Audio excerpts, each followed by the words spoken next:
What's up, everybody? Matt Gajewski here, back again with the Odd Shopper channel. And today we're talking college football bets, Week 10, the Thursday edition. We have 3 games to get into. Before we get started, make sure to hit that thumbs up button, subscribe to the channel, and hit the notification bell so you know when this and all other content goes live. We're also brought to you by Bet365. They have an offer for you living in Kentucky, Ohio, New Jersey, Virginia, Iowa, and Colorado.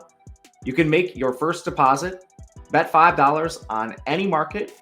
Whether it wins or loses, you are getting $150 in the form of bonus bets.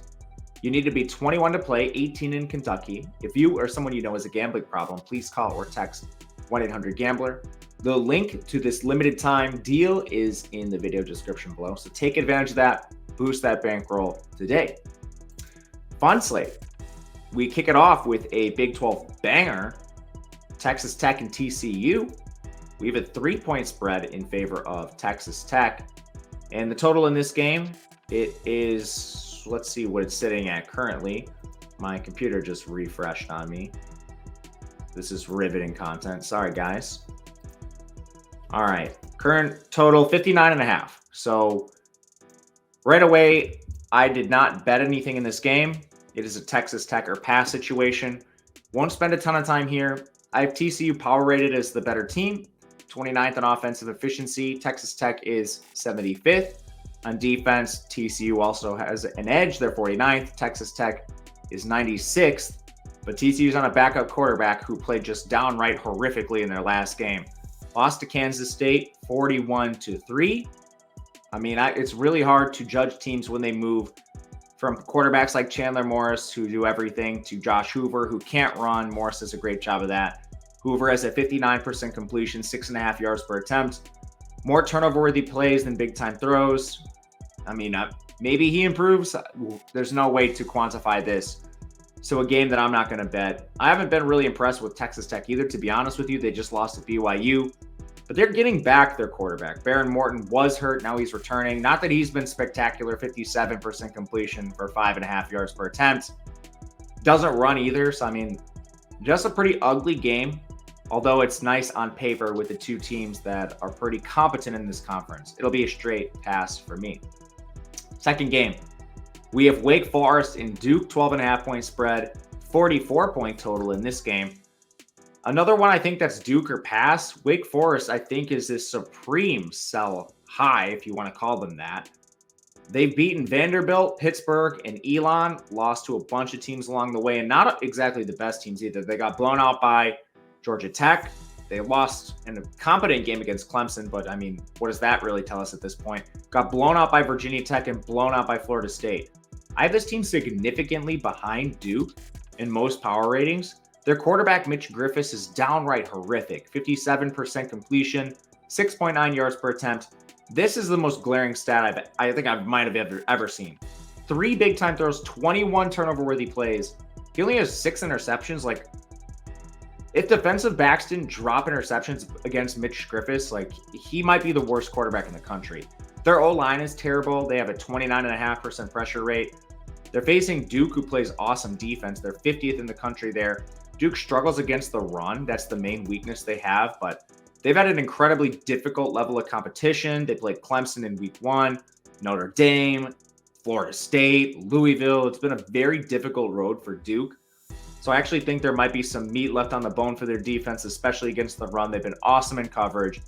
The offense has struggled with Riley Leonard playing through that ankle injury, but there were positive signs last game, and mainly as a runner. I was very surprised to see him scooting around on the ankle. I think as he gets more comfortable, he should feel a little better throwing to those receivers. Other injuries for them, Nicky Dalmolin has been out. They also didn't have Graham Barton, one of their tackles. But I don't fear Wake Forest's defense at all. 90th in pass rush. I think Riley Leonard finally gets it going here. It's a good matchup for them. The only other thing to worry about and why I haven't placed a wager on Duke is they have a ton of injuries. Miles Jones, their best corner and best defender overall, has been out. They lost Al Blades, Darian Mousey, and Trey Freeman in their last game. I don't know if they return. You'll have to check the updates throughout the week.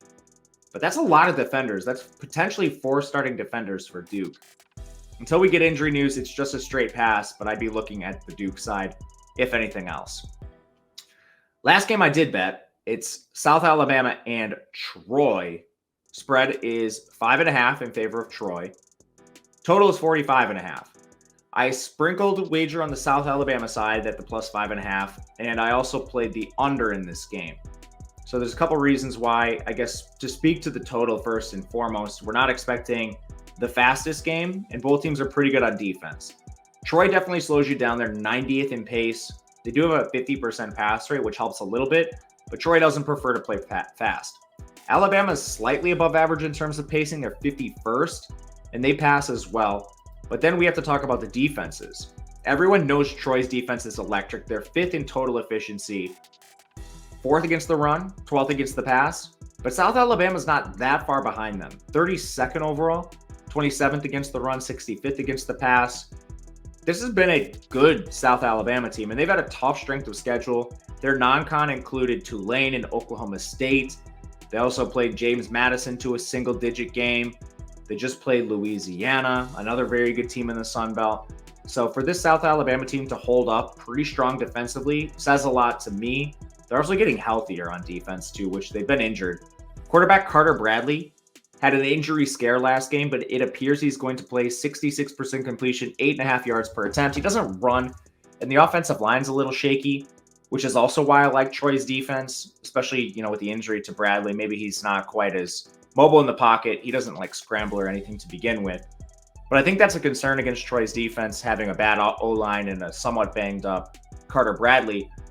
And then does Troy score? I actually love what they've been doing. Gunnar Watson's been awesome this year. 8.6 yards per attempt, 60% completion, 14 touchdowns, 4 picks. He also doesn't run. Troy's O-line has been shaky at times too, which I think could be a problem here. 86th in pass blocking, 128th in run blocking. The best part of South Alabama's defense is their pass rush. They're 26th overall. So I kind of think both of these pass rushes get home in this game, leading to, longer third downs, drives that are stalled out. My favorite play is the under, with both teams being electric on defense and both offenses having questionable O-lines.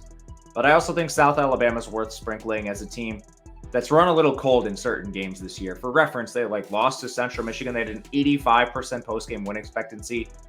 I think there's a little bit left in the bone for South Alabama here. But favorite play is going to be the under, and that's my favorite play on this slate. If you have a question, you can reach out to me on Twitter. If you like something else in these games or disagree, or I just flat out missed something, leave a comment. I'd love to hear it.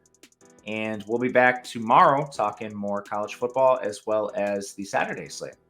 Until then, good luck, everyone. We'll catch you next time.